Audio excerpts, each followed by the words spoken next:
የአማራ ፋኖ ህዝባዊ ድርጅት ወታደራዊ ዋና አዛዡ ኮሎኔል ፋንታሁን ማሃባ ተደመሩ። ኮሎኔል ፋንታሁን ማሃባ ከመከላከያ ክፍለ ጦር መሪነት እስከ አፋሕድ ዋና አዛዥነት ካፒቴኑ ኮሎኔሉን ተቀበለ።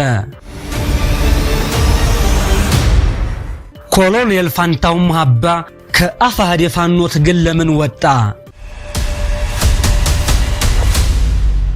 ኮሎኔል ፋንታሁን ማሃባ በሰላም እጅ መስጠሩን ተከትሎ የተነሱ የድጋፍና የተቃውሞ ሐሳቦች ምን ይመስላሉ?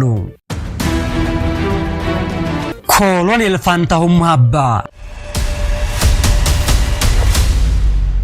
በአንድ ወቅት የኢትዮጵያ መከላከያ ሰራዊት የ20ኛና የ21ኛ ክፍለ ጦር አዛዥ የነበረውና እስከ ኮሎኔል ማዕረግ የደረሰውም ኮሎኔል ፋንታሁን ማሃባ ከመከላከያ አዛዥነት በመልቀቅ የአማራ ፋኖ አፋሕድ አዛዥ በመሆን የአማራ ክልሉን የትጥቅ ትግል ተቀላቅለው ሲያዋጉና ሲዋጉ ከርመው ተመለሱ።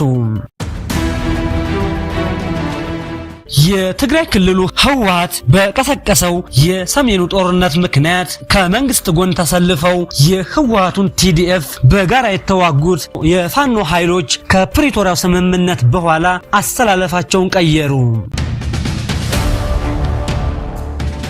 ነገረ ፕሪቶሪያ